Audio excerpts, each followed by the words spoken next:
And a very good morning. Good morning, everyone. Great to have you here. Oh, it is a holiday day, and we are short-staffed here this morning, but we wanted to bring you a live show nonetheless. And so Patty Pyburn has the morning off. I am your host, Randall White. Cora, our producer, has the morning off. But we still have Anthony Renaro, our audio guy, and Ricardo Teodosio, our social media guru, working things, and me, your host, Randall White, broadcasting live from downtown San Luis Obispo is where our studio is, but we broadcast throughout several regions of the state, and we're happy to have you with us. That is for sure. A good Sunday, Funday morning, everyone. You've arrived at California's #1 place to talk about current trends in food, beverages, travel, and tourism, and it is our goal each and every week to give you the tools you need to enjoy California in a healthy, sustainable, and community-focused manner. We really like to think about how our actions when we're enjoying life affect others. And so we bring you those sorts of guests and news topics and those sorts of things here on the Eat, Drink, Explore radio network on Sundays. This is our signature show. All right, straight ahead on this hour of the program, 8:07 the time, I should mention, on this holiday Sunday. We are headed to Harvard, the School of Public Health, to talk to a doctor there who released a study about sugary drinks and how those relate to death rates around the world. As it turns out, and maybe this does not come as a surprise to you, the more soda that is consumed in a country, the higher the death rate is for a lot of diseases that are connected to obesity and that sort of thing. So we will be speaking with Dr. Singh from Harvard coming up in our health and fitness segment. And then at the bottom of the hour, we welcome the author of the book, Frankenstein's Cat.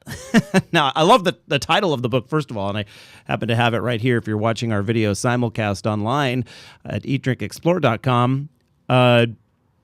It's a great book. It's about biotechnology, and, a lot of times we here on the show will talk about how plants, plant-based food has been genetically engineered, and there's been the push here in California to label GMOs that failed, sadly, in November. But animals are being genetically modified as well. They're swapping out DNA from one species and putting it in another, and in some cases just to make it entertaining. So that, for instance, in one case, they take DNA that causes some jellyfish to glow, and they put that into fish that you would have as a pet, like goldfish, so that they glow in your tank. So it's just for our own entertainment. They swap out the DNA, but because we're not consuming those fish, it's perfectly legal, and it didn't have to pass FDA standings or FDA certification and approval. But as we saw in Lake Tahoe, goldfish often get dumped into bodies of water that are public, and then they, mix with native species and those sorts of things. And so, I don't know, it's an interesting topic, and we'll speak with the author of Frankenstein's Cat this hour. Then, in our travel and tourism segment, there was a study released this past week that takes a look at the financial situation of our state parks. California state parks are really hurting. And it's called the Little Hoover Commission, and they've come up with a list of things the state parks can do to retool and hopefully stay vibrant because California's got some of the best gems of the nation. First of all, we have the most national parks, and then on top of that, our state parks are really just fantastic. So we'll talk to Stuart Drown with the Little Hoover Commission. And then next hour, we are talking, it is a holiday Sunday. Did you know it's National Oranges and Lemons Day? That's not the main holiday, but we will talk to farmers up in the, or depending on where you are, on the Central Coast, Cambria region, who grow pesticide-free oranges and lemons. And then we will round things up with taking a look at some really bizarre California alcohol rules. Did you know that it is illegal for a winemaker to sign a bottle of wine at the winery? Yeah, we'll talk about that and more. But right now, it is time to take a look at the news around the state. Thank you to Anthony Renaro, our audio technician, for playing the, typically Patty throws that music down for us.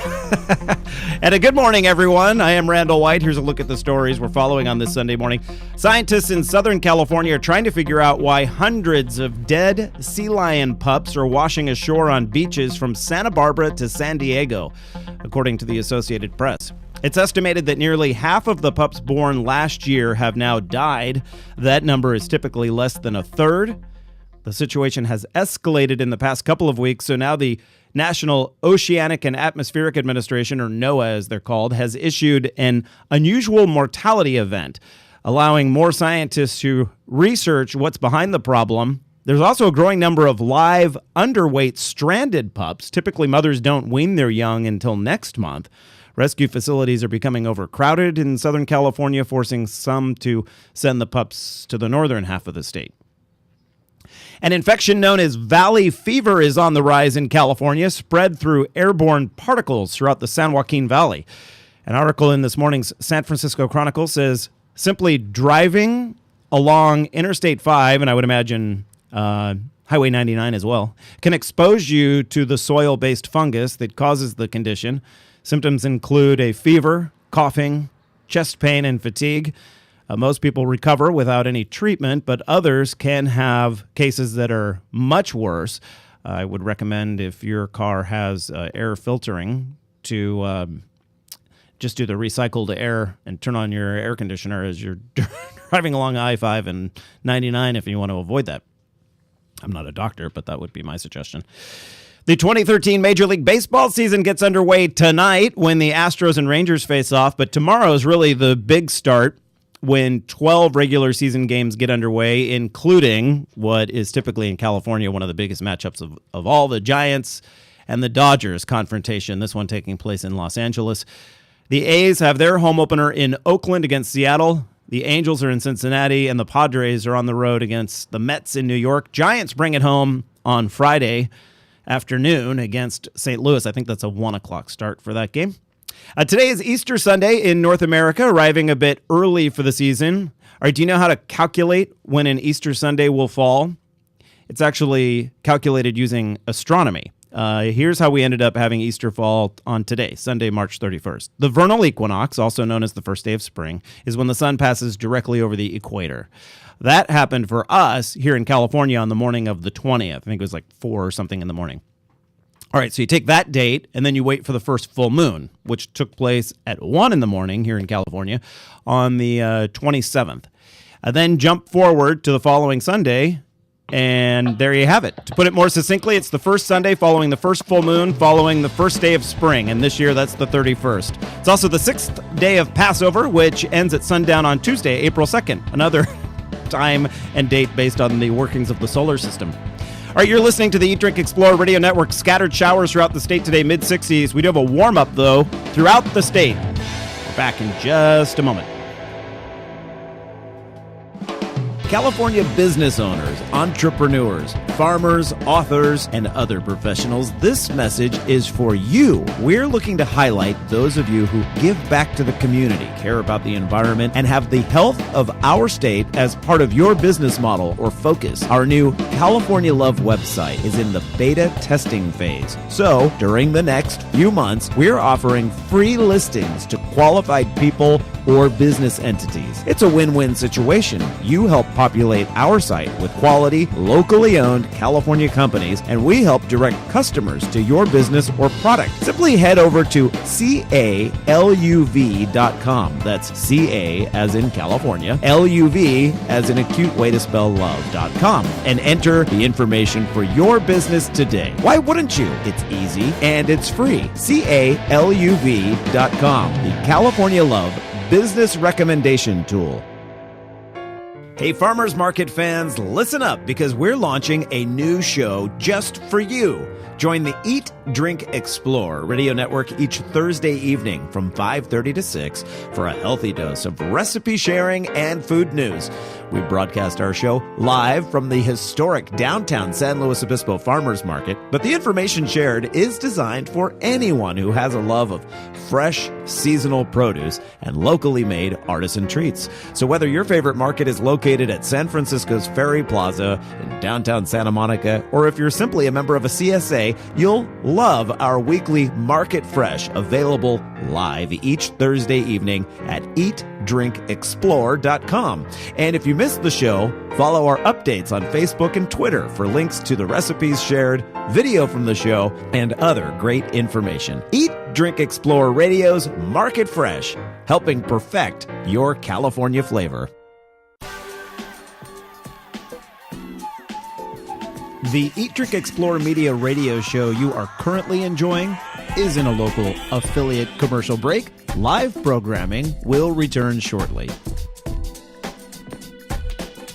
Did you know you can watch a live video simulcast of our Sunday morning and Thursday evening shows from your computer, smartphone, or tablet device? And to top it off, it's free. Simply head to eatdrinkexplore.com or download our free app from the Google Play or Apple App Store. If you have a suggestion for an upcoming guest segment, send an email to radio@eatdrinkexplore.com. We're always looking for fresh ideas, including yours. We love to share fresh, local, organic, seasonal, and sustainable ideas throughout the week. And the best place to find those are on our Twitter, YouTube, and Facebook feeds. Our username across the social networking universe is simple: Eat, Drink, Explore, all one word. Hey, college students, Eat, Drink, Explore Media is always looking for qualified journalism or marketing interns. Send us an email today so we can check your status and put you on the list for upcoming intern vacancies. Would you like to hear this Eat, Drink, Explore radio program on one of your local radio stations? Let the station know and contact us as well so we can get the ball rolling. Okay, you made it. The local affiliate commercial break is now over. Time for more informative and entertaining programming from Eat, Drink, Explore Media. Thank you for your patience.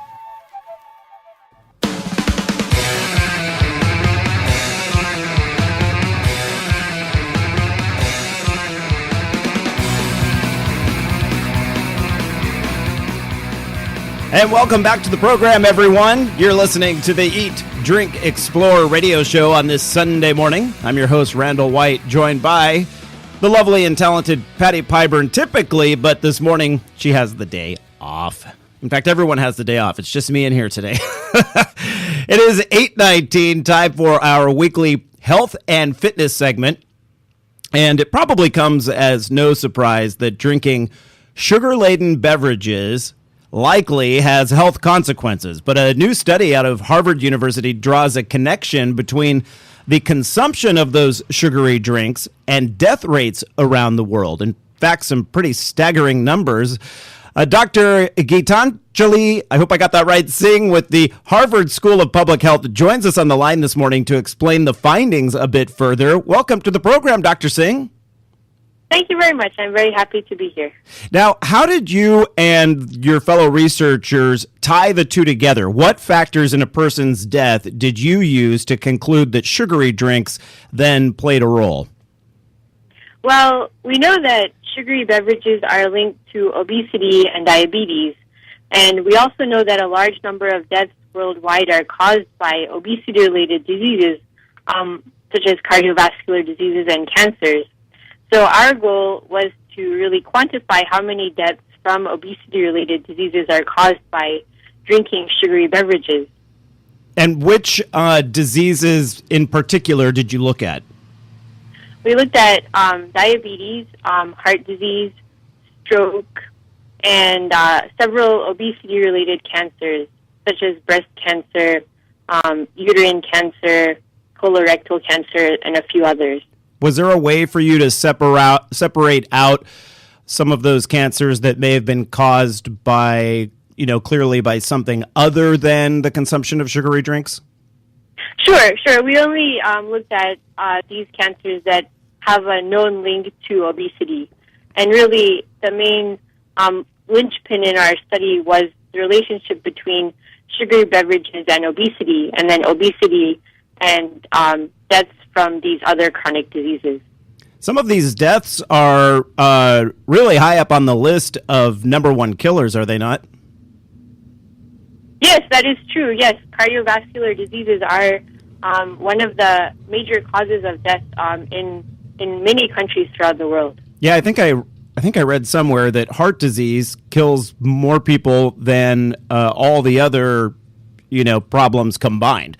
So certainly something worthy of study, which you guys did. Do the type of calories play a big role in this? If someone was obese from just eating too much steak, for instance, is that different than someone who's obese from just taking in a lot of simple sugar? Well, the calories from sugary beverages are really empty calories. So sugary beverages are obviously very high in sugars, and they don't have a lot of other nutrients. And when people drink large amounts of sugary beverages, they also don't feel full. So they don't eat less of other foods. They eat the same amount of other foods that they usually eat.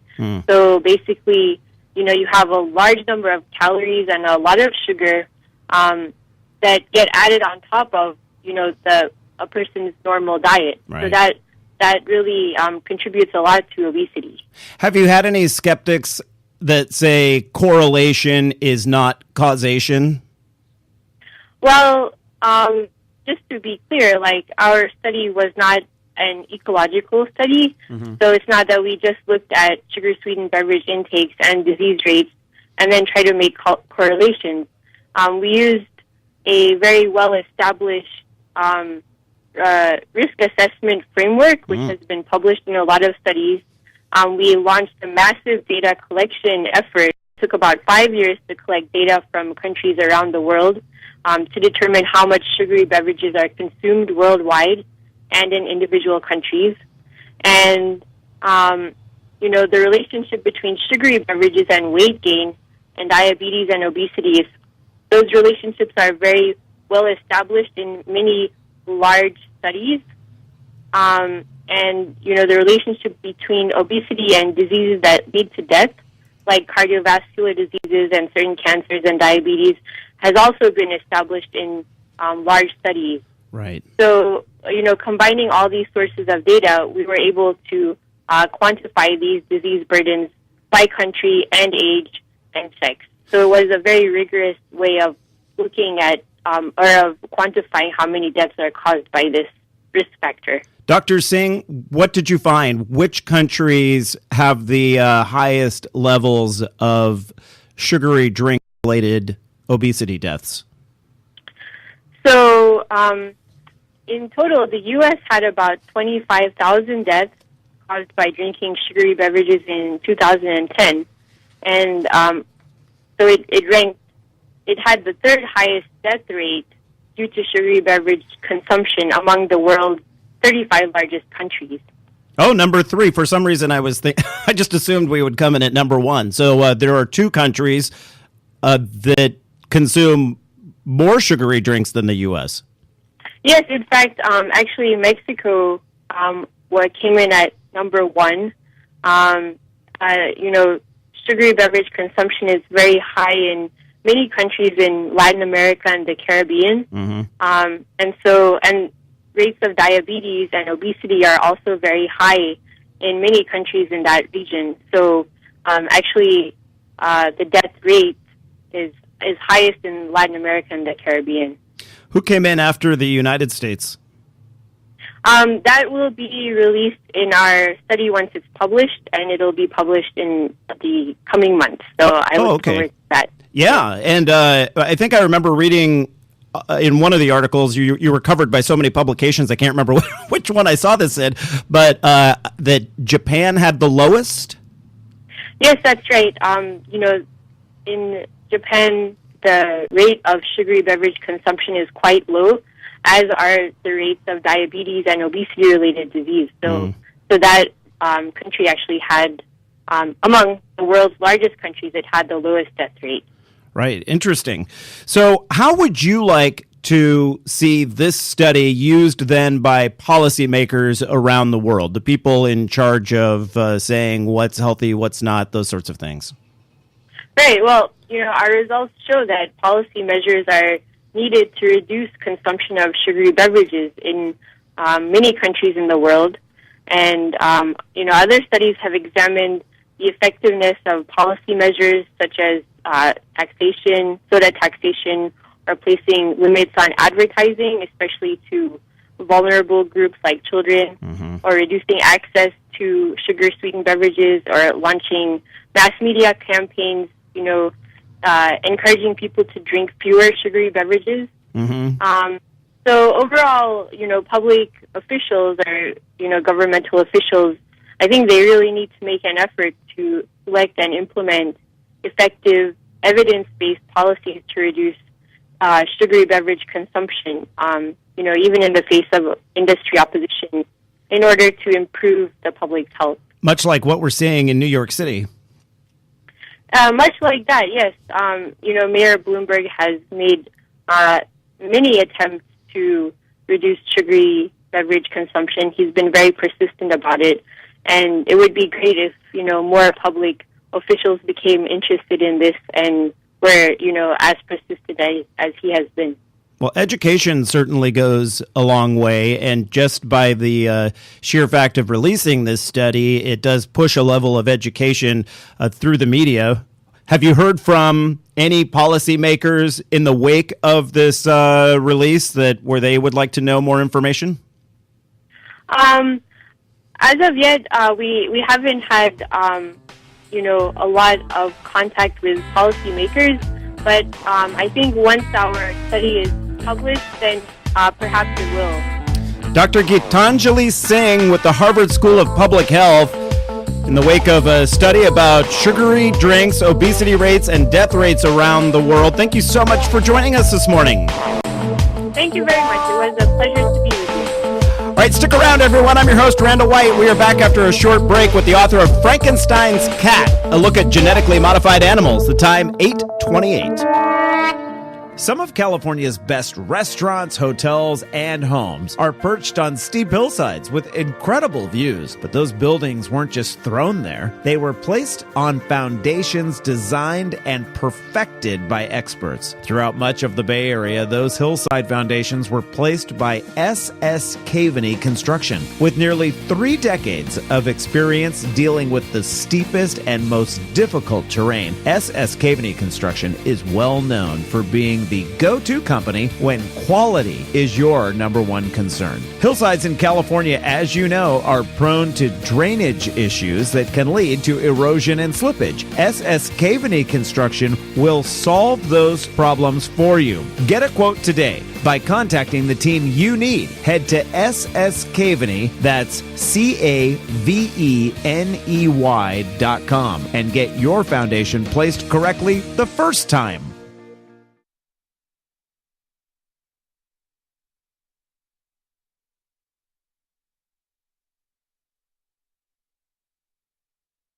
Hello, this is Julia Louis-Dreyfus, and I want to tell you about my new favorite discovery, Yosemite National Park.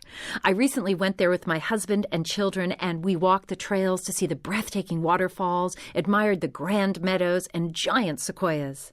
But the future of our national parks is uncertain. Many challenges face our parks today, from polluted air and water to development threats outside their borders and inadequate funding to protect our national heritage.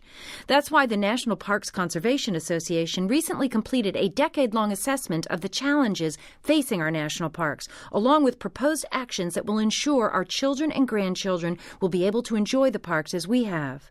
Our national parks have inspired Americans for nearly 100 years. As we approach the centennial of the National Park Service in 2016, please join us in helping to protect our national park legacy. Find out how at www.mpca.org.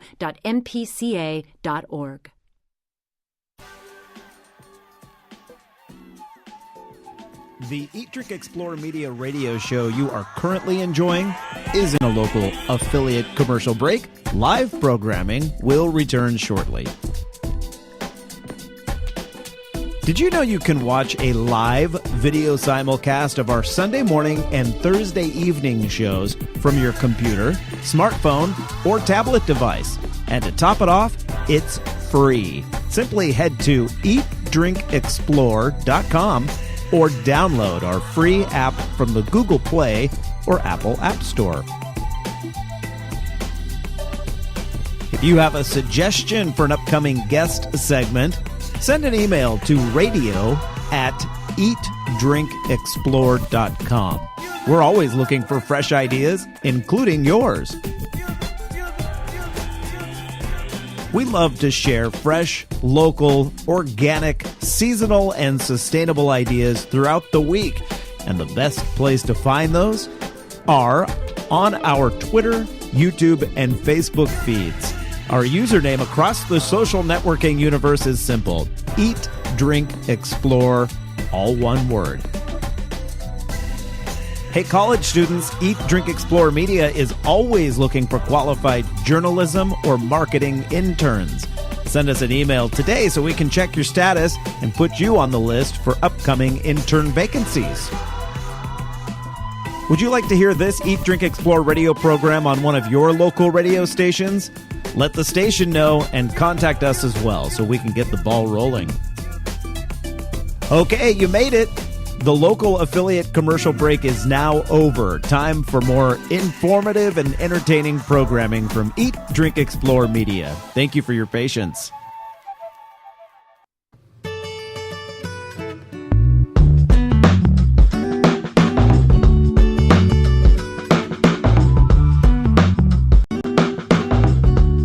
And good morning. Welcome back to the Eat, Drink, Explore radio program on this final day of March 2013.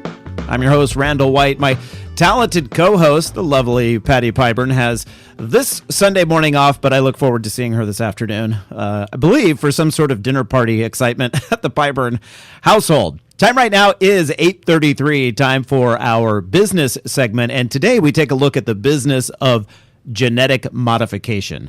Several times on this program, we've discussed the consequences of modifying various plants, but we've never really delved into a growing area of genetic research involving the tweaking of animal DNA. Joining us this morning here on the Eat, Drink, Explore radio program is author Emily Anthus. Her new book, Frankenstein's Cat, takes a look at this expanding sector of the biotech industry. Emily, welcome to the program. Thanks for having me. Now, I know the scope of genetic animal modification extends into many arenas. Your book covers several, but let's start this morning by addressing the food and beverage aspects of this new science. Are there currently any genetically modified animals being used as a source for consumer food products? Not on the market currently. There is one before the FDA for review. That's the genetically modified salmon that listeners have probably heard something about, but nothing's been approved to be on the marketplace yet. Nothing approved. The fish by Aqua Advantage has not, like you said, has not received approval, although it looks like it's going in that direction. How do you foresee this technology being embraced by shoppers and restaurants should the fish eventually come to market? Well, I'm not sure whether I do see it being embraced, to use your word. That's the question. And one of the things I learned in doing the research for my book is that debates over genetic technology rarely come down to the science. So far, the science suggests that the fish are low risk as normal salmon, but of course that doesn't mean consumers are going to want to buy it or eat it. It's going to be a very interesting test case that has implications for the other companies that might want to bring GM foods to market. Now, there's no currently, like we were mentioning, there is no consumer product out there, but there have been, say, beverage uses. You talk about milk that has been genetically, or the animals have been genetically modified to change is it the protein content of their milk? No, well, yes, it's the concentration of different proteins or different compounds, mostly so far not to make better milk for all consumers, but usually to make some sort of specific drug or specific medicine that some subset of the population might want. I see. Where are they doing this? Well, there are a bunch of different labs doing it. There's one in California, and they're moving some of their goats to Brazil. There is actually one drug on the market already that comes from a herd of goats based in Massachusetts, and they make a human medicinal protein in their milk, and the milk is then purified, and this drug is extracted, and it can be prescribed. It's for a relatively rare genetic condition, so it's not a mainstream compound, but it is on the market. It's the first GM animal drug to get approved. Is the only way to make the protein through the goats, or is that just a less expensive way to go about it? It's not the only way, but it's not just less expensive, it is much more efficient. So these human proteins are very hard to produce on an industrial level with machines or in cells because they're very complex.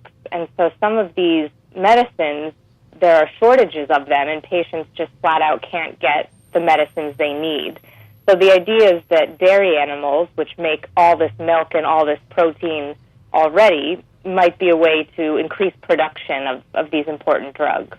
So where does the public stand on the ethics surrounding genetically modified animals for medical research? Or like you said, you have this rare disease that needs this drug, and the goats can produce the protein to create it. Where do they stand in this arena? That's a good question. There haven't been a lot of public opinion surveys on the use of GE animals to produce drugs. I think that's partly because, as I mentioned, so far the drugs that are being produced are really for a very small population of patients. And I think for those patients who need it, it can be a godsend.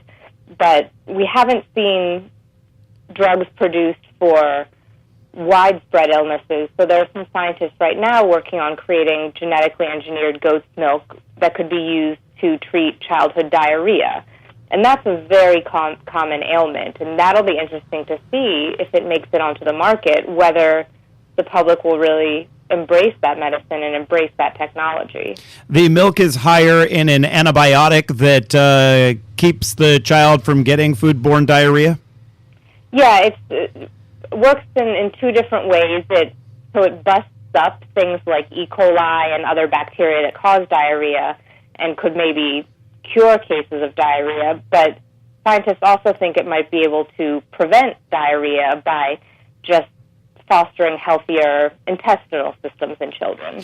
Now, clearly, the children who live in portions of the country where this would be a huge problem, there's a high infant mortality rate associated with the diarrhea, so lives would be saved.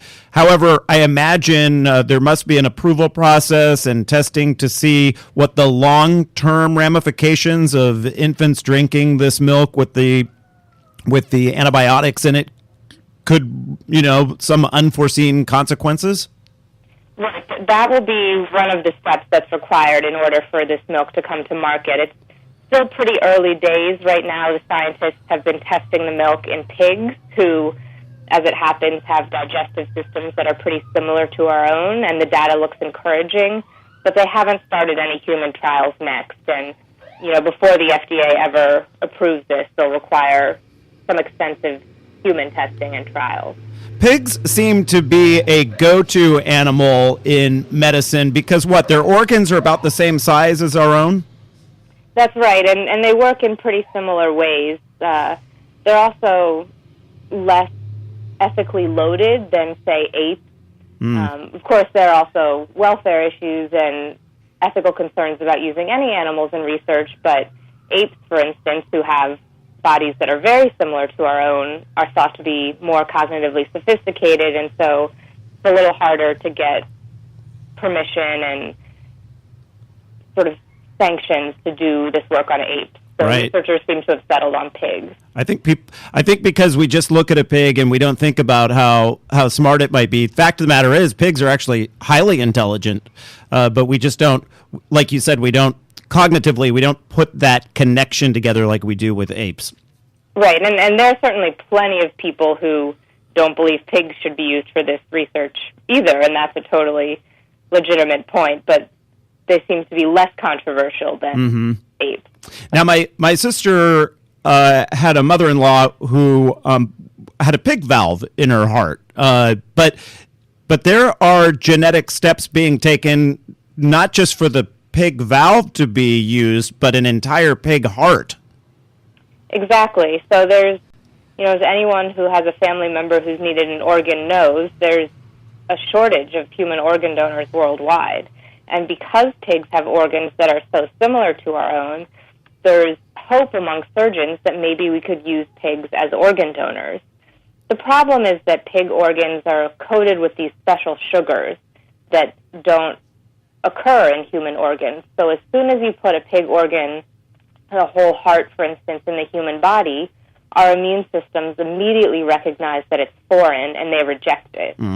So what scientists have been doing is they've been engineering pigs that don't make these sugars on their organs. Essentially, they're genetically engineering animals whose organs look more like human organs. So, again, this research is still in early stages, but the idea is that maybe our bodies will accept these engineered organs more readily. We're speaking with author Emily Anthus. Her new book, Frankenstein's Cat, is available. You can learn more about Emily and her book by going to her website, emilyanthes.com. That's Emily, E-M-I-L-Y, and then Anthus, A-N-T-H-E-S. Emily, I imagine there are a wide range of countries that, when it comes to the laws surrounding genetic modification of animals, everything from high regulation to low regulation. You mentioned that some of the research from California has left for Brazil. I understand it's rather lax in China when it comes to genetic modification of animals, where they're doing some interesting research with rats. Or is it mice?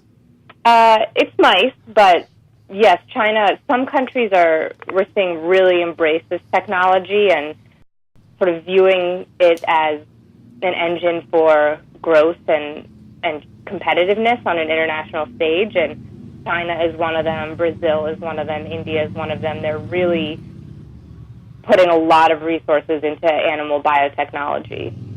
Now, do I understand in China they're taking these mice and they're one by one turning off certain genes that might be connected to a trait like male pattern baldness or whatever it might be, and randomly they're doing this until they hit every single gene?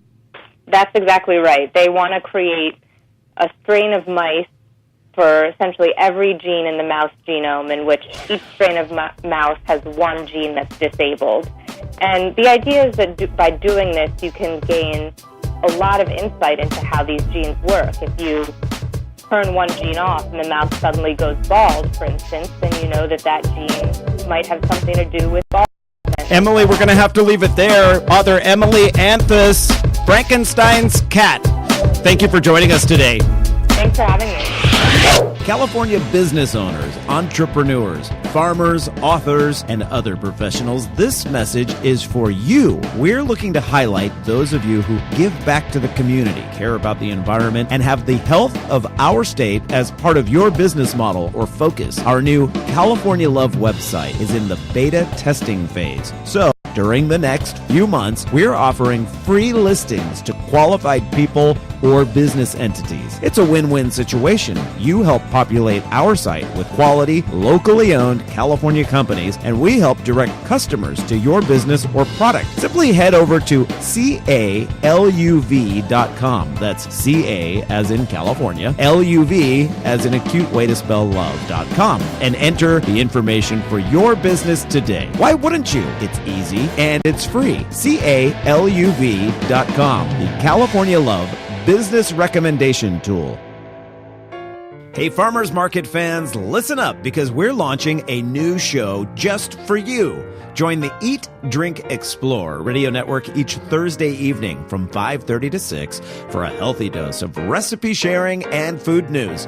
We broadcast our show live from the historic downtown San Luis Obispo Farmers Market, but the information shared is designed for anyone who has a love of fresh, seasonal produce and locally made artisan treats. So whether your favorite market is located at San Francisco's Ferry Plaza in downtown Santa Monica, or if you're simply a member of a CSA, you'll love our weekly Market Fresh, available live each Thursday evening at eatdrinkexplore.com. And if you missed the show, follow our updates on Facebook and Twitter for links to the recipes shared, video from the show, and other great information. Eat, Drink, Explore Radio's Market Fresh, helping perfect your California flavor. The Eat, Drink, Explore Media radio show you are currently enjoying is in a local affiliate commercial break. Live programming will return shortly. Did you know you can watch a live video simulcast of our Sunday morning and Thursday evening shows from your computer, smartphone, or tablet device? And to top it off, it's free. Simply head to eatdrinkexplore.com or download our free app from the Google Play or Apple App Store. If you have a suggestion for an upcoming guest segment, send an email to radio@eatdrinkexplore.com. We're always looking for fresh ideas, including yours.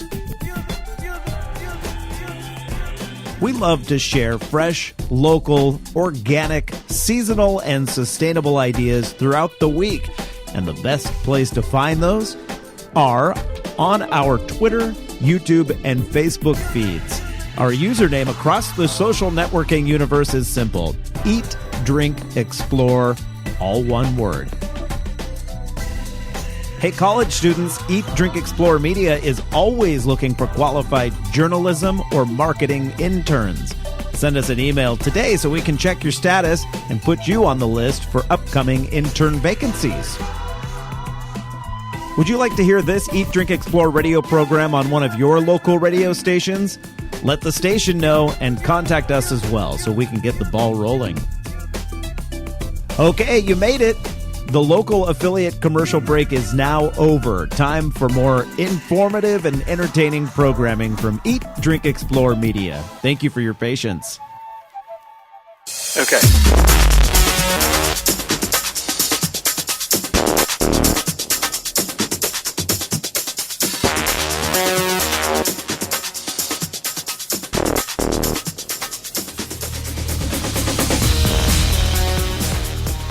And welcome back to the program on this Sunday morning. I'm your host, Randall White, here on the Eat, Drink, Explore radio program. My lovely co-host, Patty Pyburn, has the morning off.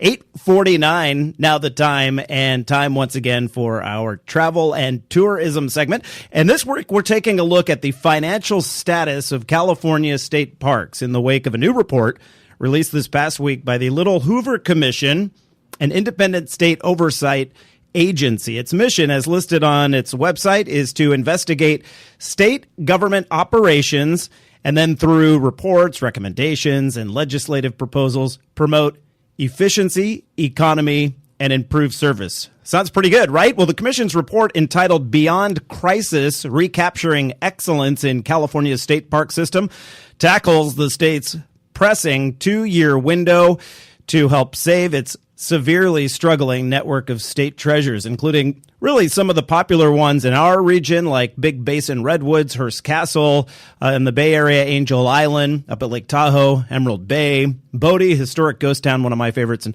so many others. Joining us on the line right now is Stuart Drown, the Commission's Executive Director. Welcome to the program. Thank you very much. Now, you've had some time to judge reaction to the report. How are residents and politicians taking the recommendations? Well, the people that we issued the report to are taking a look at it. We've gotten strong positive reviews from from the department, as well as from some of the foundations and the volunteer associations that are working closely with the park, as well as the Park Commission and the State Park Foundation. So we're very enthused to hear that our recommendations have found at least an interested audience. Mm-hmm. Yeah. So, well, something needed to be done, right? I mean, that's the whole reason you've tackled this issue.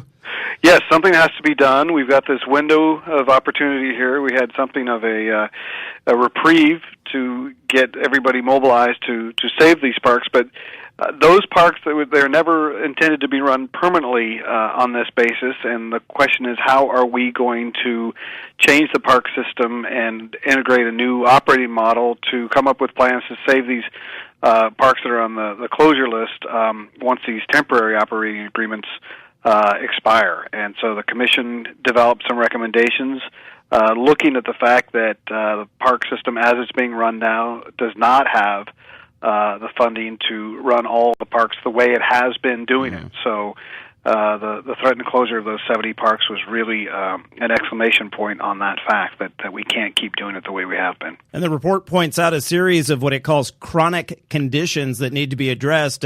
Top of that list is the fact that they just don't generate enough revenue to replace taxpayer support.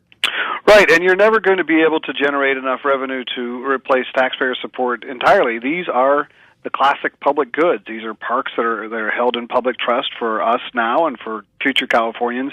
They have to be subsidized by the state. That's the role of the state, is to help support these parks. But given the situation the general fund is in, they at this point are not giving any more money for state parks, and so that behooves the department to figure out ways to bring in more money and still serve the mission of accessibility to all Californians and all visitors, as well as preserving and protecting these wonderful treasures we have.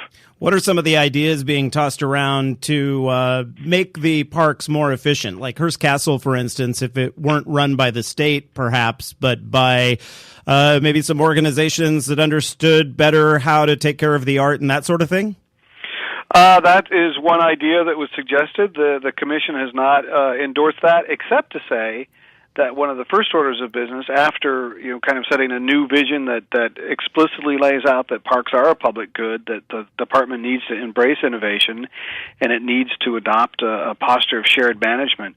The Commission recommended a top-to-bottom assessment of all the parks in the state's collection, and to assess them for what their statewide significance is, and for those that don't have statewide significance, to realign those. Now, of the ones that stay in state hands, Commission's also asking to assess those parks for how they can be run differently. I mean, we have lots of examples of the state turning to others to help us run parks already in the system, and then of these 70 that have been closed, those have all been turned over to other people, non-state Parks Department folks, to operate those in the short term. So there are new ways, and it's frankly about listening to other people's ideas and figuring out new ways to do it that can both preserve the assets and bring people in. So in terms of Hearst Castle, one of the first things to do would be to listen,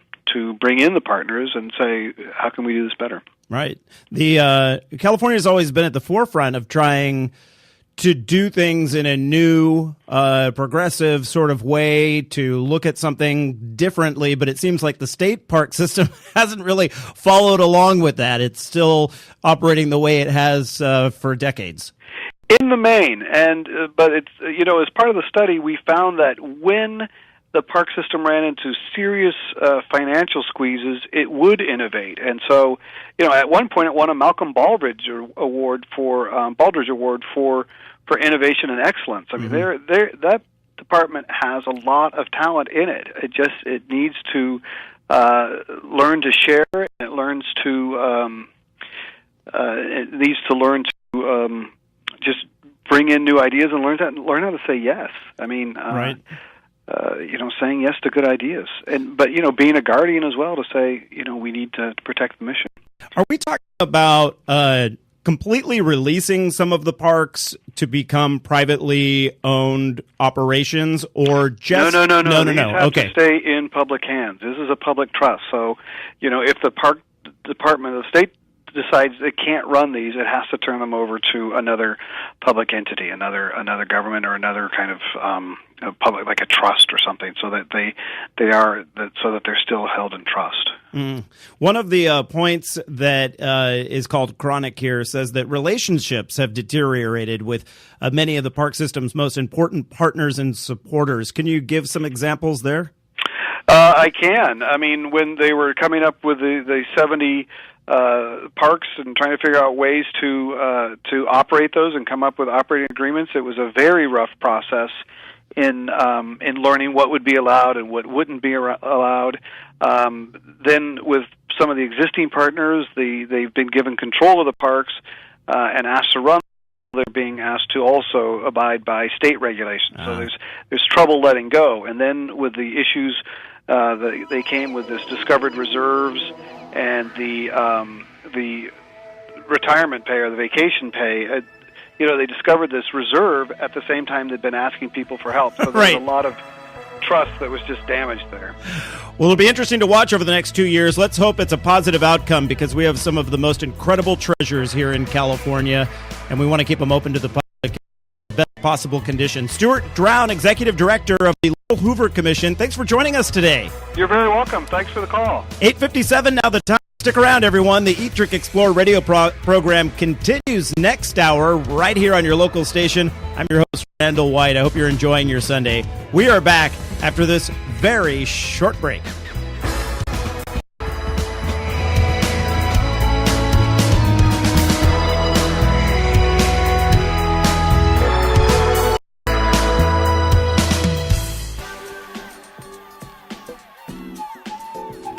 The Eat, Drink, Explore Media radio show you are currently enjoying is in a local affiliate commercial break. Live programming will return shortly. Did you know you can watch a live video simulcast of our Sunday morning and Thursday evening shows from your computer, smartphone, or tablet device? To top it off, simply head to eatdrinkexplore.com or download our free app from the Google Play or Apple App Store. If you have a suggestion for an upcoming guest segment, send an email to radio@eatdrinkexplore.com. We're always looking for fresh ideas, including yours. We love to share fresh, local, organic, seasonal, and sustainable ideas throughout the week. And the best place to find those are on our Twitter, YouTube, and Facebook feeds. Our username across the social networking universe is simple: Eat, Drink, Explore, all one word. Hey, college students, Eat, Drink, Explore Media is always looking for qualified journalism or marketing interns. Send us an email today so we can check your status and put you on the list for upcoming intern vacancies. Would you like to hear this Eat, Drink, Explore radio program on one of your local radio stations? Let the station know and contact us as well so we can get the ball rolling. Okay, you made it. The local affiliate commercial break is now over. Time for more informative and entertaining programming from Eat, Drink, Explore Media. Thank you for your patience.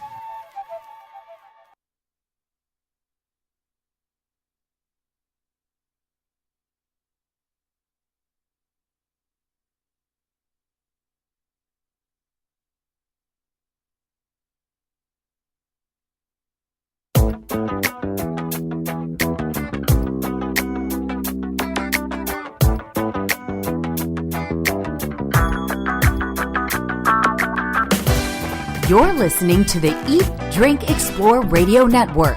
Now here's the host of our show, Mr. Randall White. 9 o'clock straight up here on this Sunday morning.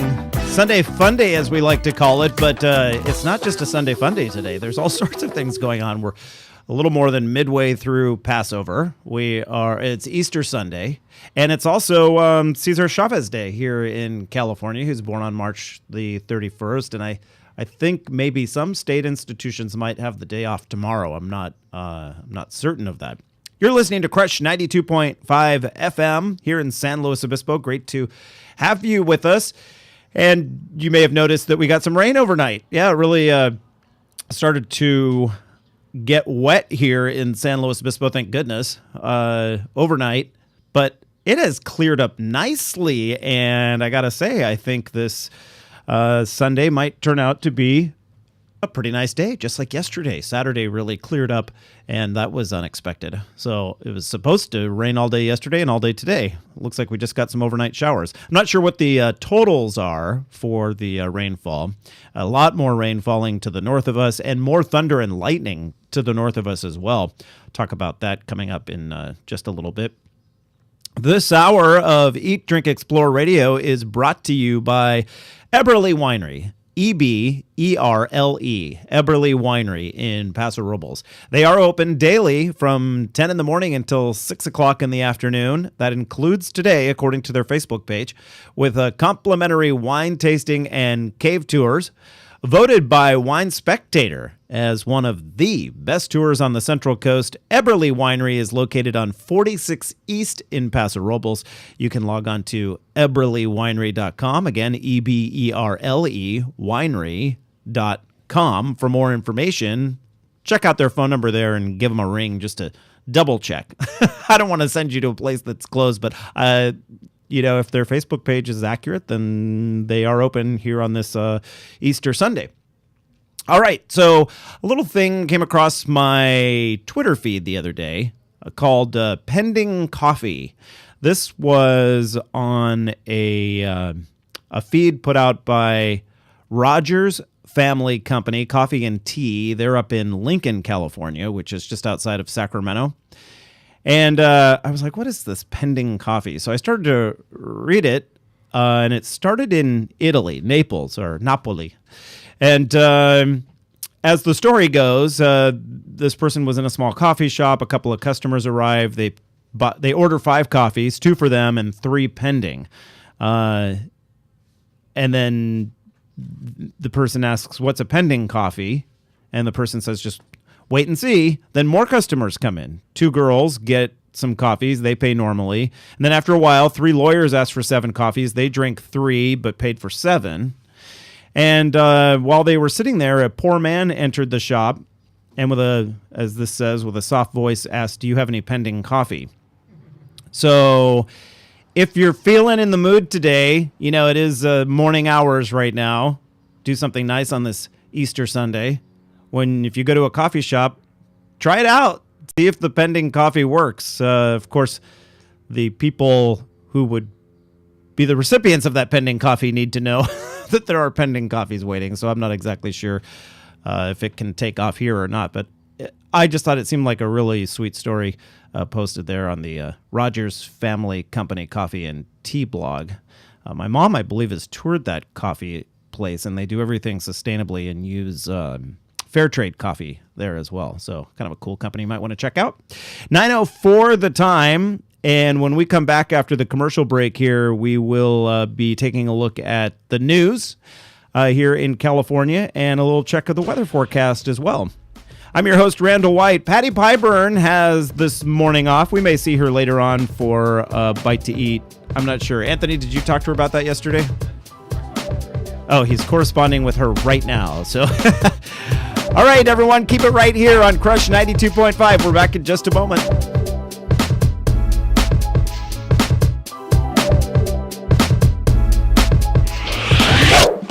California business owners, entrepreneurs, farmers, authors, and other professionals, this message is for you. We're looking to highlight those of you who give back to the community, care about the environment, and have the health of our state as part of your business model or focus. Our new California Love website is in the beta testing phase. So, during the next few months, we're offering free listings to qualified people or business entities. It's a win-win situation. You help populate our site with quality, locally owned California companies, and we help direct customers to your business or product. Simply head over to CALUV.com.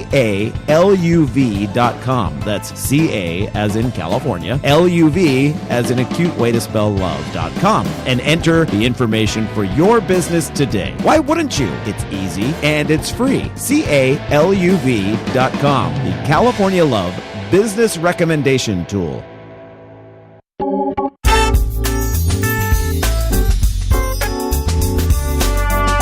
You're listening to the Eat, Drink, Explore Radio Network. Fabulous. Live every Sunday with the very latest food, beverage, and travel trends. Amazing. Now here's the host of our show, Mr. Randall White. Good morning, everyone. 9:06 the time here on this Sunday. I'm not sure if the clouds are clearing where you are, but they are clearing here at the studio in downtown San Luis Obispo on the Central Coast. And I got to say, it looks like it's going to shape up to be a nice day. Maybe it's a temporary clear. Who knows?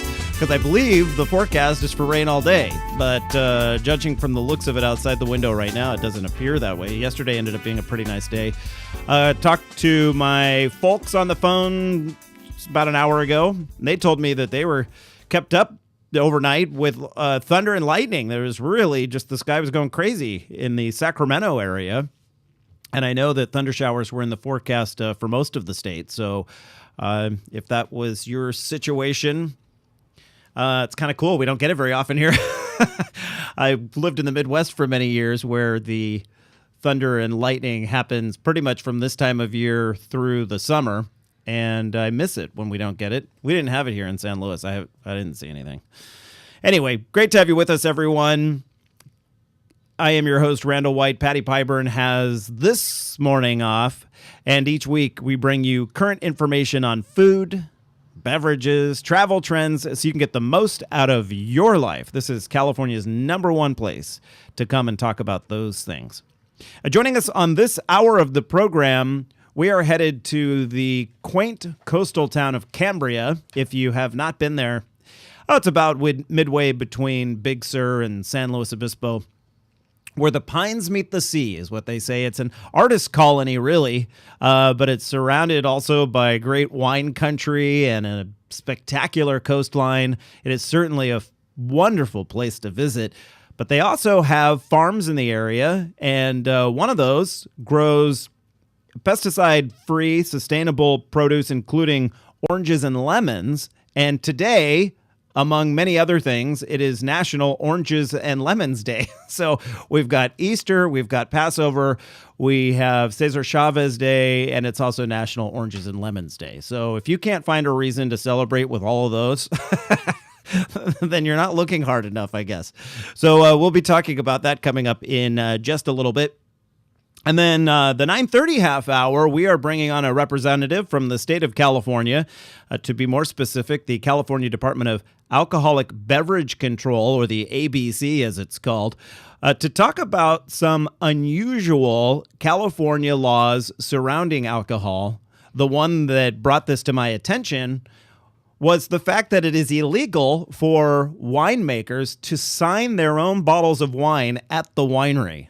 But there's a reason behind it, and we'll talk about that coming up in the 9:30 half hour. We'll also discuss many other aspects, including throwing events at wineries. You know, there's some legality around that as well, and a number of different things. So stick around, everyone. 9:09 the time. It is time now to get a check of the headlines on this Sunday morning.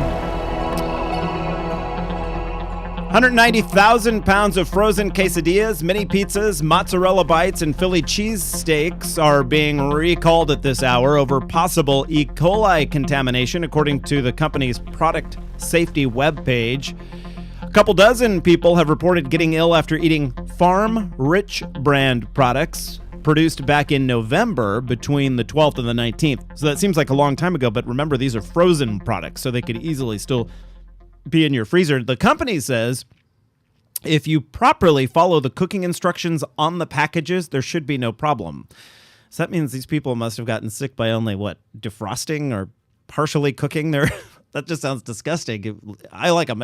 If it's going to be like a frozen mini pizza or something along those lines, I want it to be like extra crisp. Although I don't think I've bought a frozen pizza in a decade or more.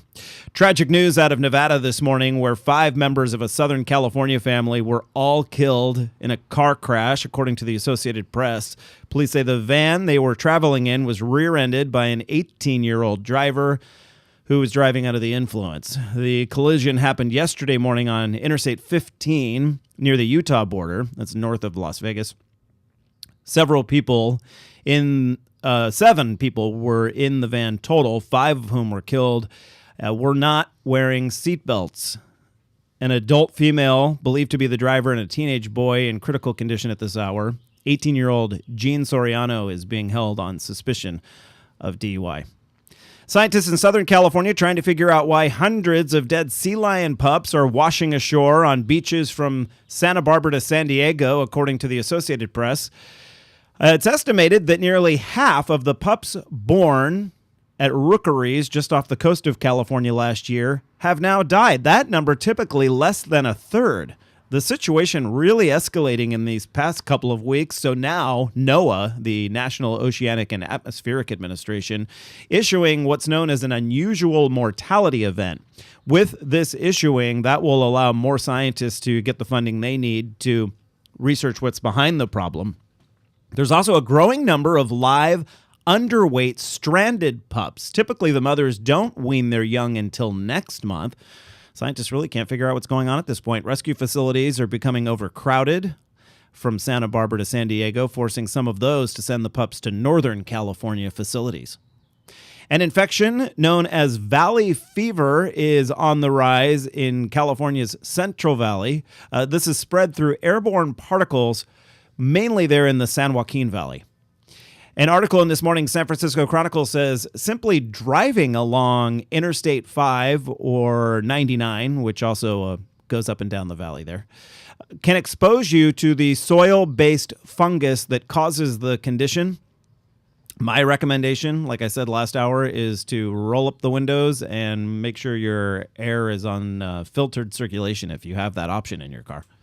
Symptoms include a fever, coughing, chest pain, and fatigue, which really, those symptoms could apply to so many different situations. Most people do recover without any treatment, we're told, but others have cases that are far more severe, the Chronicle saying in some cases even fatalities. All right, the weather for this Sunday, Easter Sunday, scattered showers and mid-60s for most of the state, from Los Angeles through the Oregon border. San Diego, the only coastal city I could find that does not have showers in the forecast. However, like I said off the top of this show, it is clearing and sunny skies here in San Luis Obispo. So perhaps the scattered showers are moving north up the state. Clearing and warming throughout the week with 70s and even a few 80s in some places by Wednesday here in San Luis Obispo. We're looking for 81 degrees. Other places in the mid-70s. So it should be a really nice week ahead. And as Patty would typically say, that's the latest from the Eat, Drink, Explore news desk. I'm Patty Pyburn, but I won't say the I'm Patty Pyburn part. All right, straight ahead, everyone. We are headed to Cambria to talk about citrus. You know, we're winding down the citrus season in California, but there are some varieties that only come out in the coming months, and one of them's my absolute favorite. You'll start seeing it at your local farmers market in April, and you might see it at brunch as well. We'll explain straight ahead. I'm your host, Randall White. You are listening to the Eat, Drink, Explore Radio Network on KSCO AM 1080 in the Santa Cruz region, Crush 92.5 here in San Luis. We're back in just a moment.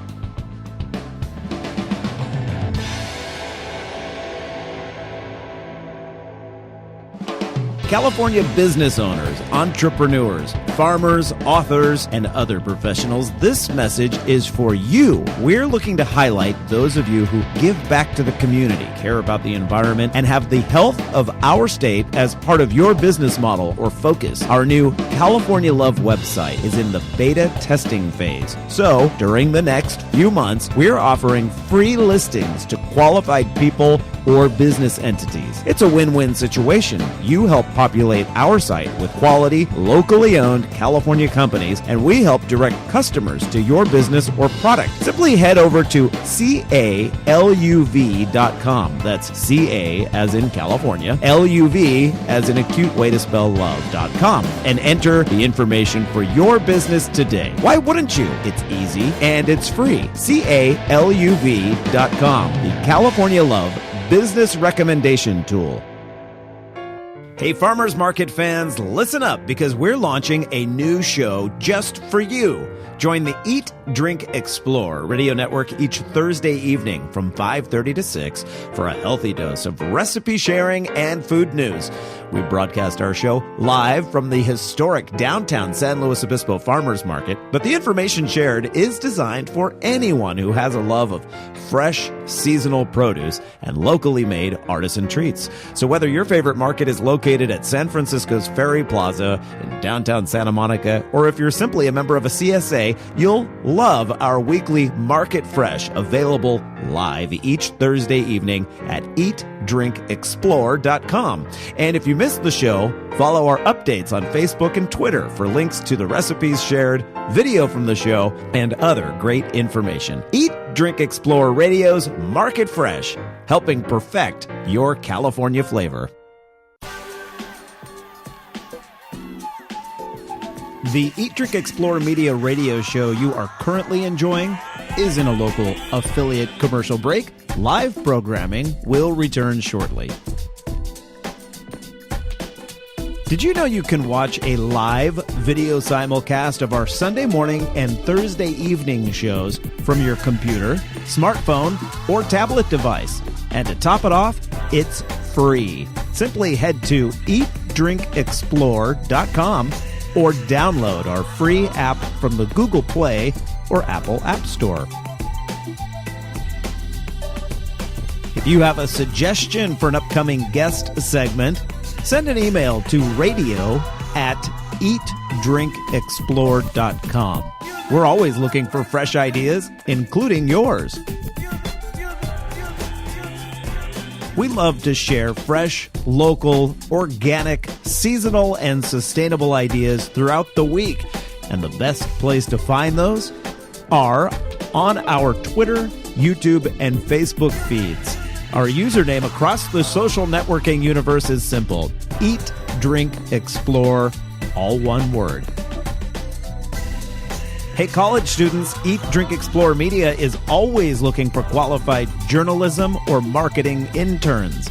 Send us an email today so we can check your status and put you on the list for upcoming intern vacancies. Would you like to hear this Eat, Drink, Explore radio program on one of your local radio stations? Let the station know and contact us as well so we can get the ball rolling. Okay, you made it. The local affiliate commercial break is now over. Time for more informative and entertaining programming from Eat, Drink, Explore Media. Thank you for your patience.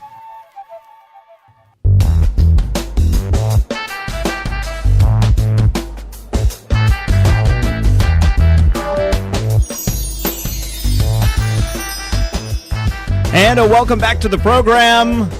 I'm your host, Randall White, broadcasting from quaint downtown San Luis Obispo. Today it is 19 minutes past the hour and time to celebrate the end of California's citrus season. Well, citrus season sort of has a nebulous start and end here in California, but for the most part, we're winding it down. You know, it's not just Easter Sunday on this March the 31st. It's also National Oranges and Lemons Day. And joining us on the guest hotline right now is Mike and Carol Broadhurst with Dragon Spring Farm in beautiful Cambria, where the pines meet the sea. Mike and Carol grow pesticide-free oranges and lemons, a second career after retiring from agricultural research up in the Bay Area. Hey, welcome to the program, you guys. Hi there. How are you, Randall? Fantastic. I'm a little on the jealous side of you both. Every time I go to Cambria, I think, what if I could move my career here? What a great It is a nice place to live. What a great place to have a second career, and what an interesting second career, farming. Yes. We've enjoyed it. We've been on a steep learning curve, even though we were in agricultural research before. Right. And so what made you decide to do citrus and several other crops? Well, we actually inherited most of the citrus when we bought this farm 12 years ago. Oh, I see. And we planted a lot of other things like avocados and blueberries in the interim time. Yeah, blueberries are a relatively new crop to California, are they not? Yes, They are indeed. Yeah. Yeah, and so you guys are on the front edge of that. I love to find California blueberries at the local farmers market when I get a chance. I actually believe that we were the second farm in San Luis Obispo County to plant blueberries. Is that right? And blueberries don't typically, I mean, in the past, these are, different strains that can handle the warmer climate? Right. That's correct. I see. Usually you have to find things that can handle the cold. In this case, you need it to handle the warmer. So let's talk citrus. What sort of oranges do you grow? Most of our trees are Valencias. We have about 1,000 Valencia trees. And those are the yummy eating oranges, which California grows most of the eating oranges in the U.S., right? And Florida grows most of the juice oranges. Well, actually, the Valencias are juice oranges, but you're right, they are disappearing from California, and that's one of the reasons we're pretty well known for them. I see.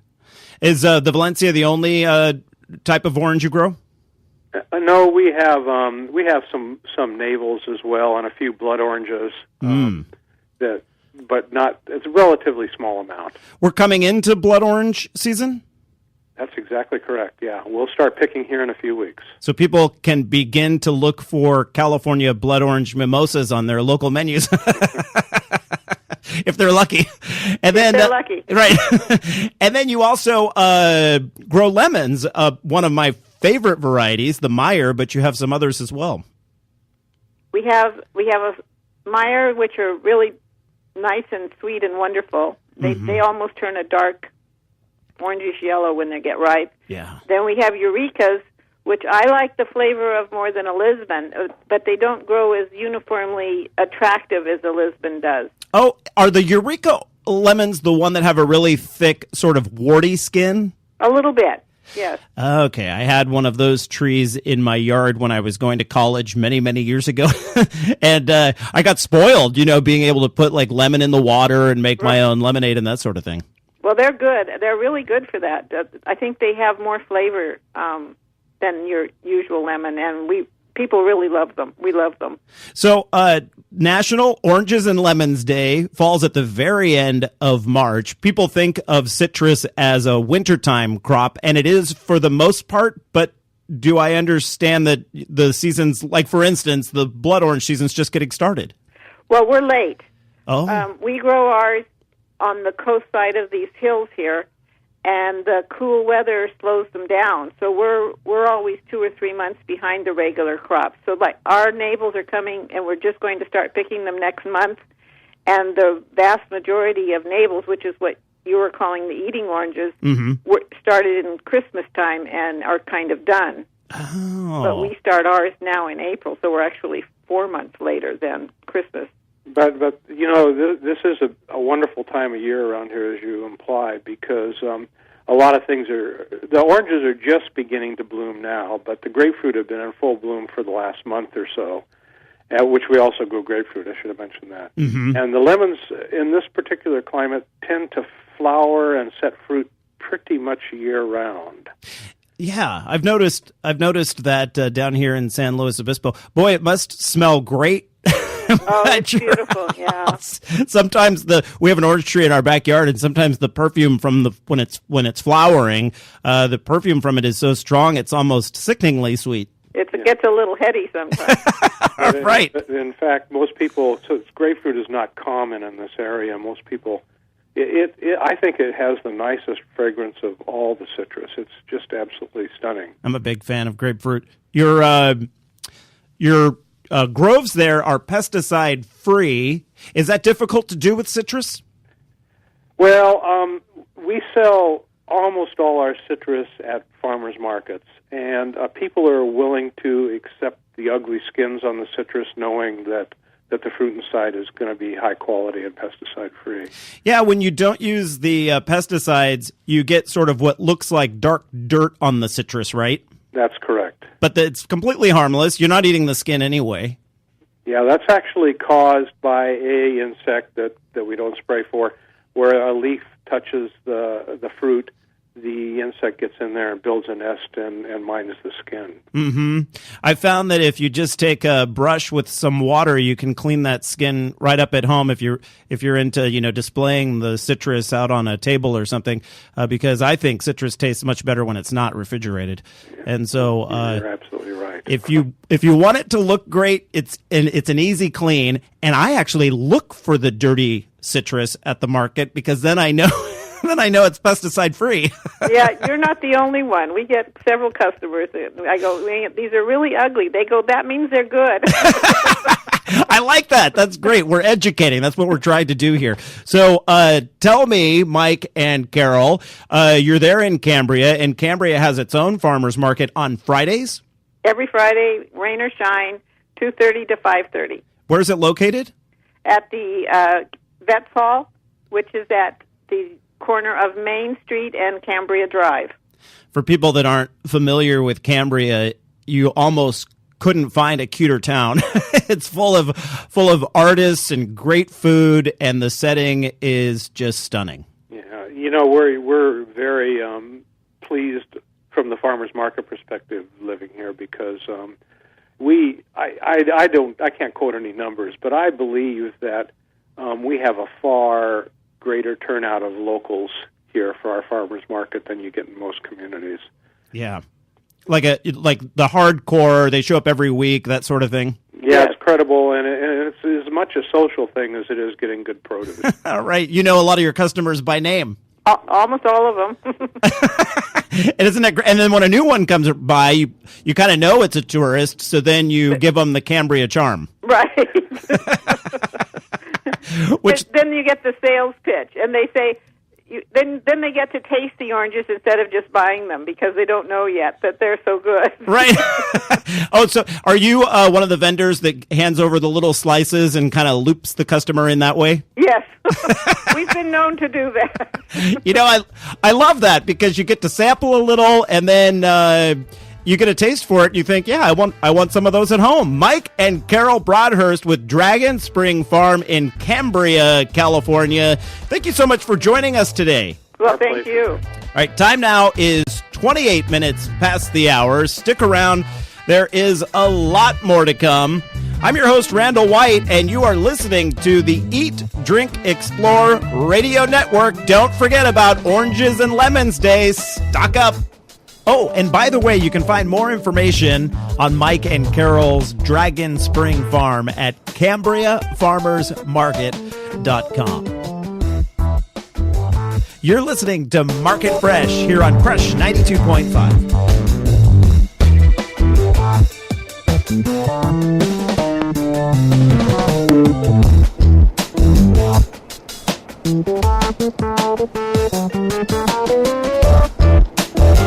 California business owners, entrepreneurs, farmers, authors, and other professionals, this message is for you. We're looking to highlight those of you who give back to the community, care about the environment, and have the health of our state as part of your business model or focus. Our new California Love website is in the beta testing phase. So, during the next few months, we're offering free listings to qualified people or business entities. It's a win-win situation. You help populate our site with quality, locally owned California companies, and we help direct customers to your business or product. Simply head over to CALUV.com.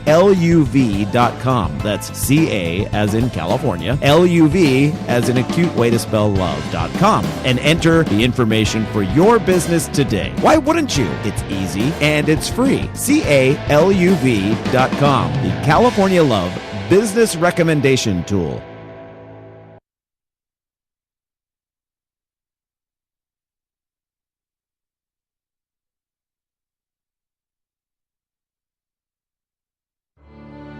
I'm in almost every school bus and classroom. I go to school with your children. We say the Pledge of Allegiance together. You see me around the neighborhood and you tell me that I'm a pretty good kid. Well, I'm one out of every 5 children in America, and I'm struggling with hunger. This problem is closer than you think. My teacher tells me we can grow up to be whatever we want. I want to grow up to be someone who doesn't go to bed hungry. There's enough food in this country to feed everybody. Please visit feedingamerica.org today and find your local food bank for ways to help. Every dollar you donate helps provide 8 meals for kids like me, quietly struggling with hunger. Together, we are Feeding America, brought to you by Feeding America and the Ad Council. Hello, this is Julia Louis-Dreyfus, and I want to tell you about my new favorite discovery, Yosemite National Park. I recently went there with my husband and children, and we walked the trails to see the breathtaking waterfalls, admired the grand meadows, and giant sequoias. But the future of our national parks is uncertain. Many challenges face our parks today, from polluted air and water to development threats outside their borders and inadequate funding to protect our national heritage. That's why the National Parks Conservation Association recently completed a decade-long assessment of the challenges facing our national parks, along with proposed actions that will ensure our children and grandchildren will be able to enjoy the parks as we have. Our national parks have inspired Americans for nearly 100 years. As we approach the centennial of the National Park Service in 2016, please join us in helping to protect our national park legacy. Find out how at www.mpca.org. We love to share fresh, local, organic, seasonal, and sustainable ideas throughout the week. And the best place to find those are on our Twitter, YouTube, and Facebook feeds. Our username across the social networking universe is simple: Eat, Drink, Explore, all one word. Hey, college students, Eat, Drink, Explore Media is always looking for qualified journalism or marketing interns. Send us an email today so we can check your status and put you on the list for upcoming intern vacancies. Would you like to hear this Eat, Drink, Explore radio program on one of your local radio stations? Let the station know and contact us as well so we can get the ball rolling. Okay, you made it. The local affiliate commercial break is now over. Time for more informative and entertaining programming from Eat, Drink, Explore Media. Thank you for your patience.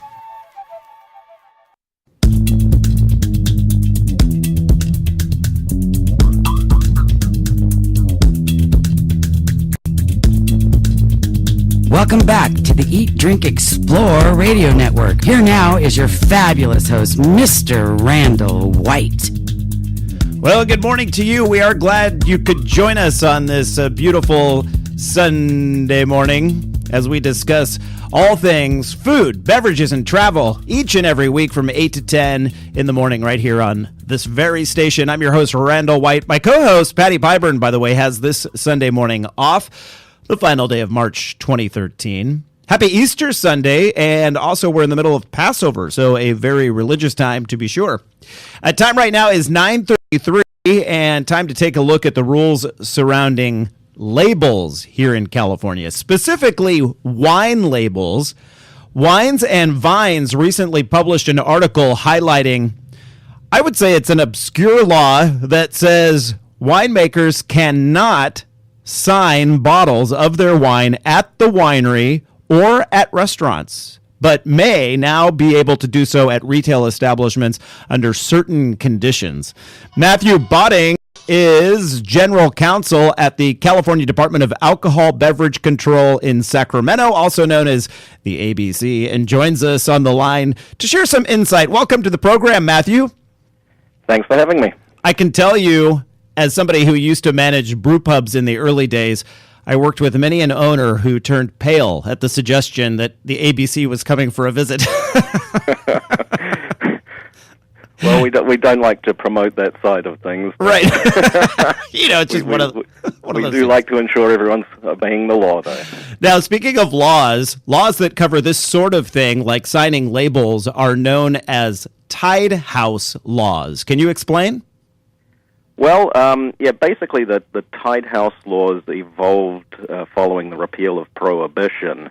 They're intended to really keep a separation between manufacturers, distributors, and retailers of alcohol, because a lot of the problems that preceded Prohibition were really caused by that close relationship, and it's TIED, not TIDE. So it's the tying of it's either an ownership or a contractual relationship, and that led to a disorderly marketplace or over-promotion, excessive promotion of alcoholic beverages.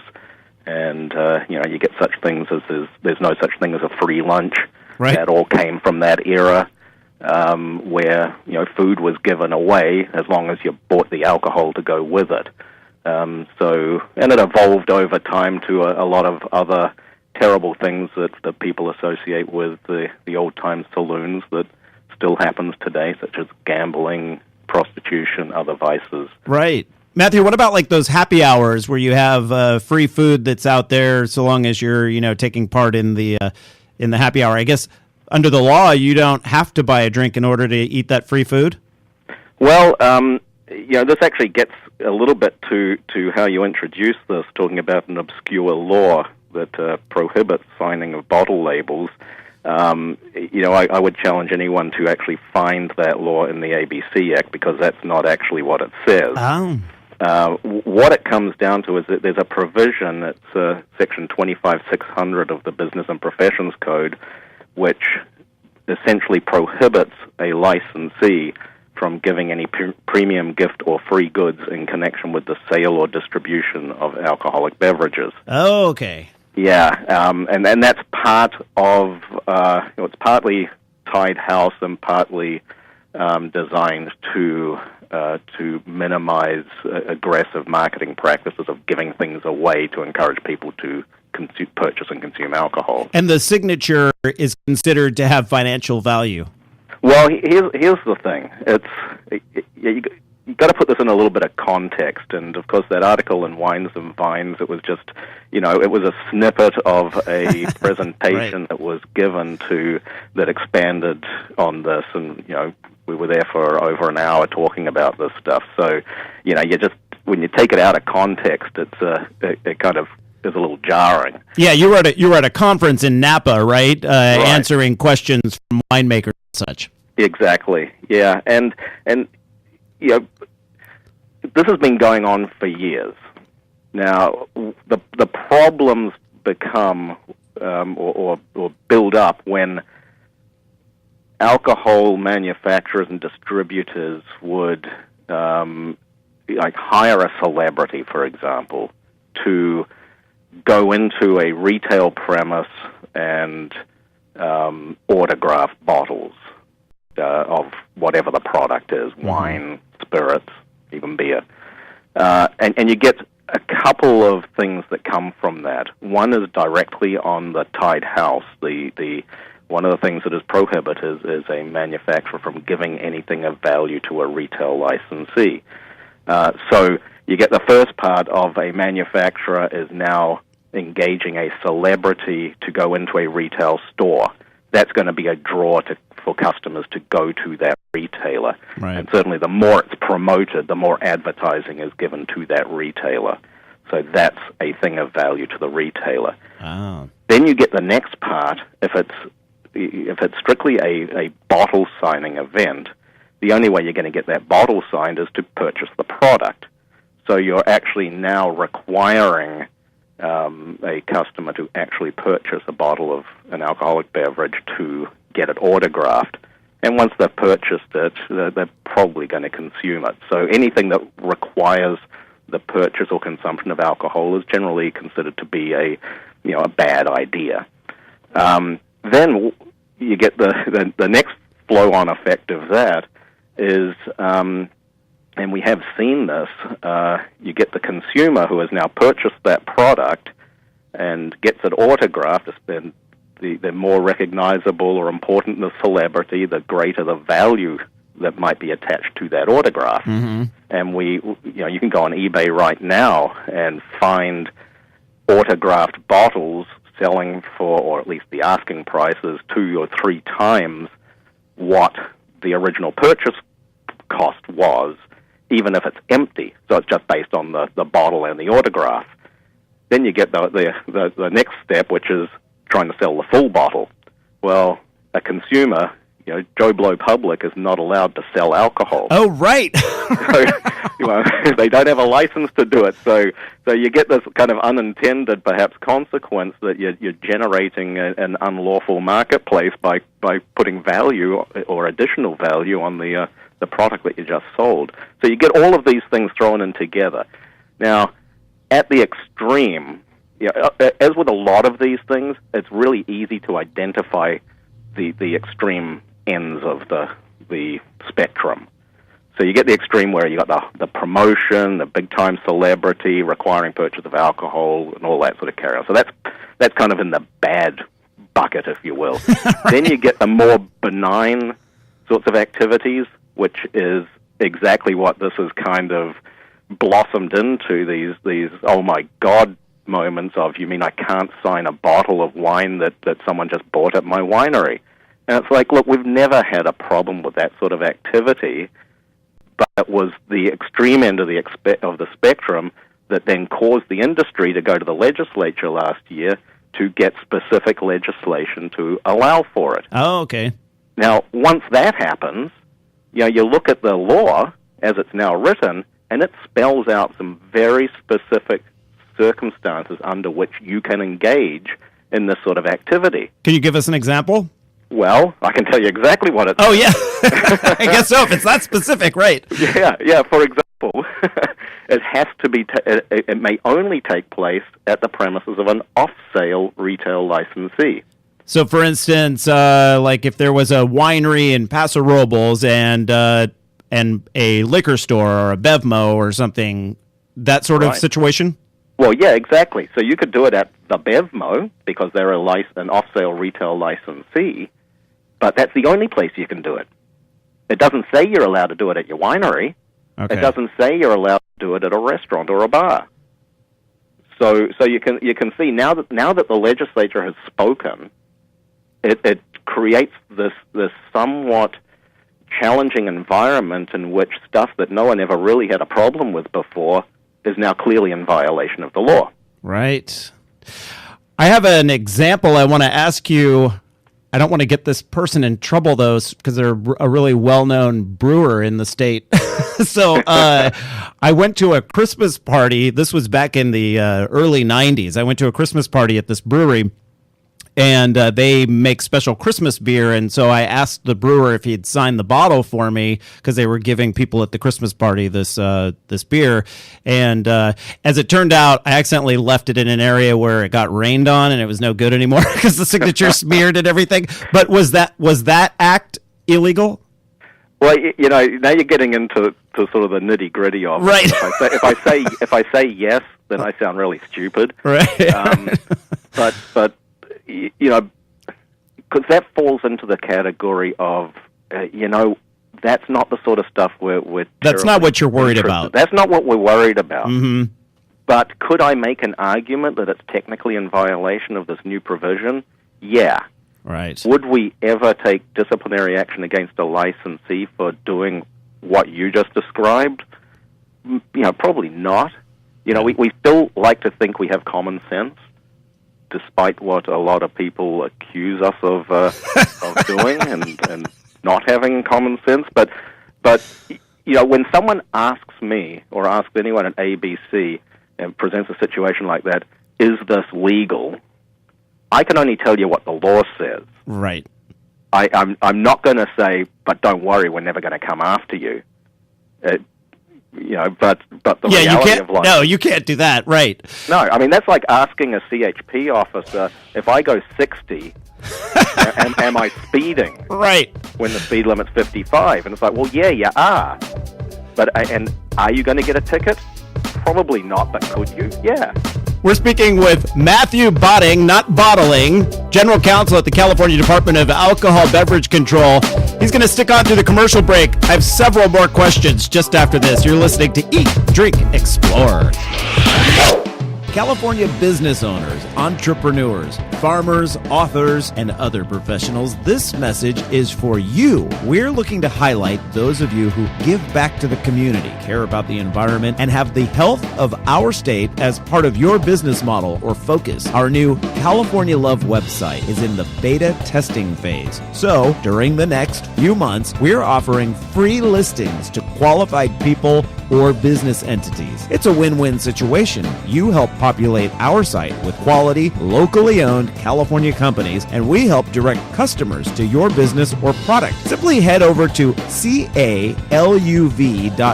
That's CA as in California, LUV as in a cute way to spell love.com, and enter the information for your business today. Why wouldn't you? It's easy and it's free. CALUV.com, the California Love Business Recommendation Tool. Hey, farmers market fans, listen up because we're launching a new show just for you. Join the Eat, Drink, Explore radio network each Thursday evening from 5:30 to 6 for a healthy dose of recipe sharing and food news.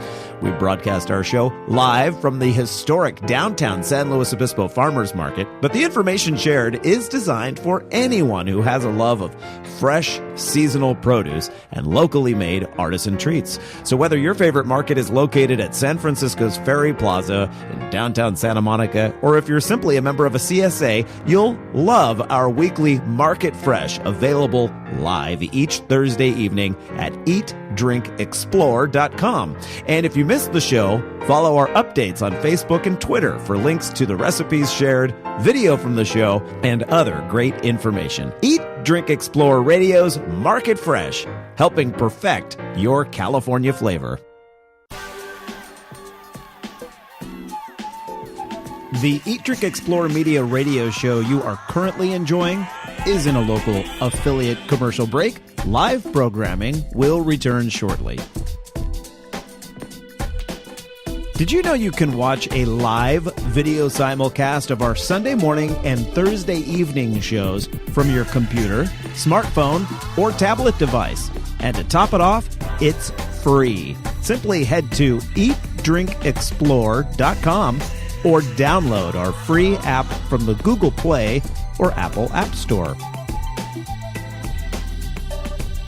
If you have a suggestion for an upcoming guest segment, send an email to radio@eatdrinkexplore.com.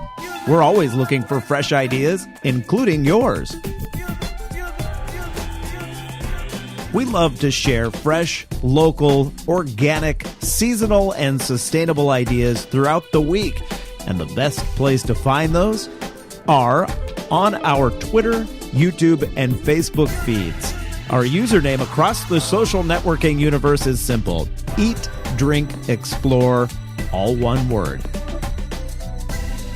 Hey, college students, Eat, Drink, Explore Media is always looking for qualified journalism or marketing interns. Send us an email today so we can check your status and put you on the list for upcoming intern vacancies. Would you like to hear this Eat, Drink, Explore radio program on one of your local radio stations? Let the station know and contact us as well so we can get the ball rolling. Okay, you made it. The local affiliate commercial break is now over. Time for more informative and entertaining programming from Eat, Drink, Explore Media. Thank you for your patience.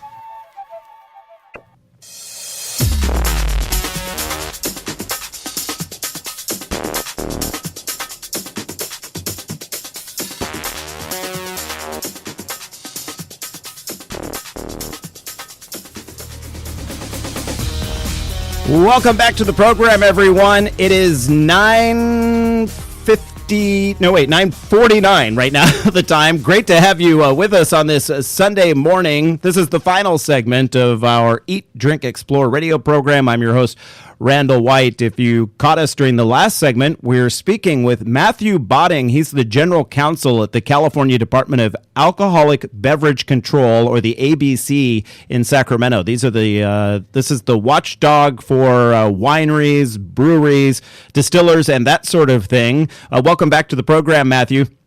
Thank you.